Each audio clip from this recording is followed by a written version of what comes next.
We here at the Sports History Network proudly partner with 26 podcasts, all revolving around the history of sports. But did you know that many of our hosts were sports history authors way before they started their shows? It's true.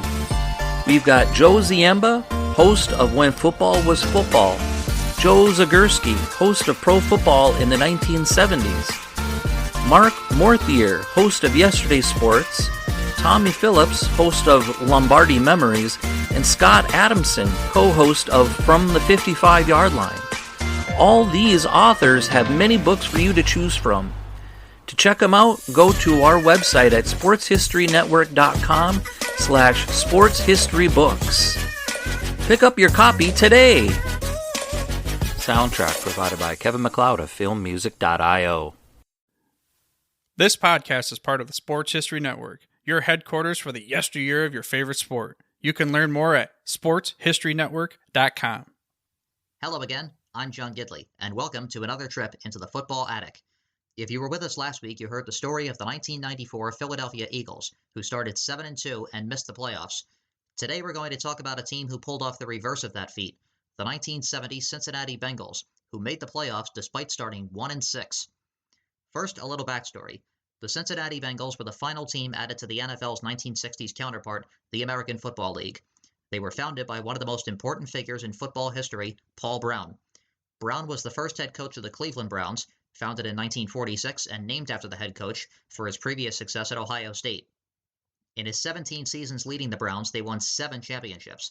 Even though he was successful, he was a polarizing figure among Browns players and owner Art Modell, who fired Brown after the 1962 season.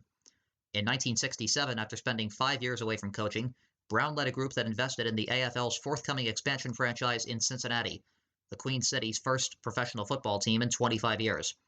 The Bengals began play in 1968, but were a far cry from Brown's dominant Cleveland teams. They finished 3-11 in their first season and used the 4th pick of the 1969 draft to select University of Cincinnati quarterback Greg Cook, who Brown believed had the potential of some of the other great quarterbacks he had coached in Cleveland, such as Otto Graham, Milt Plum, and Frank Ryan. Sure enough, Cook led the Bengals to a 3-0 start in 1969, but in that third game against Kansas City, he tore his rotator cuff, an injury that proved to be fatal to his pro career. After playing through the pain for most of the 69 season, Cook would only play one more NFL game before retiring in 1973. In 1970, the AFL merged with the NFL.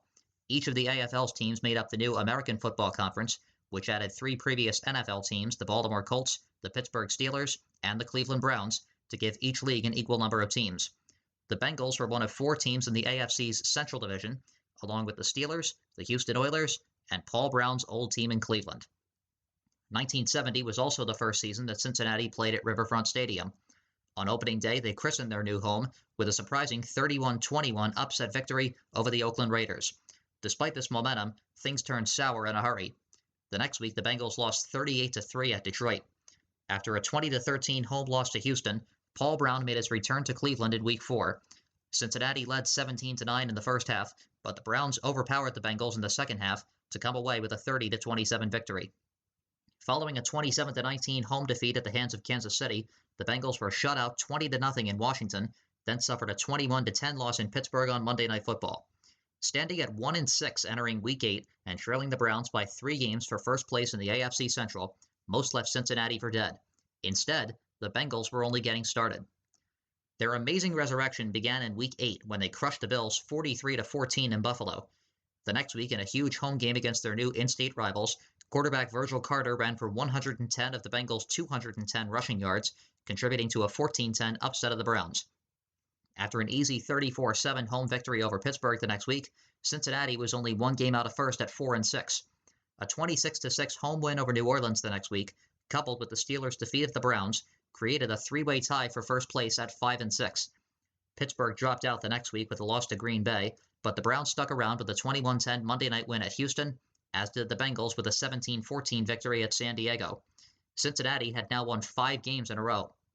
On a sloppy Saturday afternoon in Cleveland in Week 13, the Browns lost to Dallas 6-2, dropping to 6-7, and improbably giving the Bengals a chance at sole possession of first place with a win the next day in Houston. After a surprisingly close first half against an inferior Oilers team, Cincinnati came alive in the second half. Running back Essex Johnson scored 2 touchdowns. The Bengals beat the Oilers 30-20, and amazingly, they now had a winning record and were in the driver's seat for the AFC Central.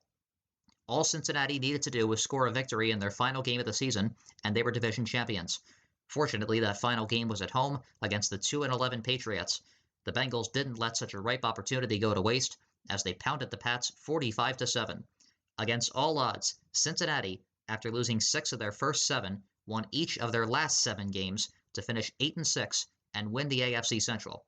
However, their Cinderella story came to an anticlimactic end in the next week's divisional playoff game in Baltimore. The eventual Super Bowl champion Colts shut out the Bengals 17-0. Paul Brown would reach the playoffs twice more as head coach of the Bengals, but both appearances were divisional round road losses, first to Miami in 1973, then to Oakland in 1975. That game against the Raiders would be the last game that Brown ever coached. He stayed on as part owner and team president, however, for the next 16 years. In that time span, Cincinnati reached 2 Super Bowls in 1981 and 88, but each game ended in defeat to San Francisco. Paul Brown passed away in August of 1991, and it can be argued that the Bengals have never been the same since his death. They haven't won a playoff game since 1990, Brown's last season in the front office, and a postseason victory doesn't appear to be coming anytime soon. Thanks for joining me for this trip into the football attic, and I hope to see you again next week. In the meantime, check out all the other great podcasts here on the Sports History Network, and follow me on Twitter at JFG Sports. Until next time, this is John Gidley. This podcast is part of the Sports History Network, your headquarters for the yesteryear of your favorite sport. You can learn more at sportshistorynetwork.com.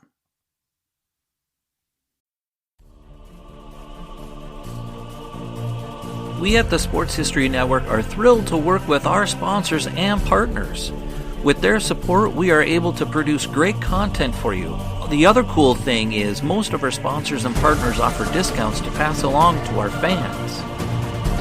So if you go to the sportshistorynetwork.com/sponsors page, you'll find Row 1, Royal Retros, Play Classic, Thrive Fantasy, and Mega Seats. All of these offer great discounts. Specifically at Row 1, you can save 15% at the Row 1 Gallery with the code SHN. The Row 1 Gallery includes over 5,200 reproduced sports history prints on a variety of sizes of wood, metal, canvas, acrylic, or poster paper. The Row 1 shop also has thousands of more unique items with retro and historical designs dating back to 1876, including t-shirts and long-sleeve shirts, phone cases and mugs, blankets and pillows, towels, and even shower curtains. With Royal Retros, they're the king of throwbacks. They've got jerseys, shirts, hats, collectibles, and more from defunct leagues and other teams in those leagues. From Play Classic Games, it's sports simulation board games. Just use the code SHN for 10% off your first order. From Thrive Fantasy, it's a daily fantasy sports and esports app for player props. Use the promo code SHN for instant 100% match up to $100. And with Mega Seats, they're tickets with no fees. You can save up to 10% with the code SHN. So check them out on the sportshistorynetwork.com sponsors page. That's sportshistorynetwork.com/sponsors. The soundtrack is provided by Kevin MacLeod of filmmusic.io.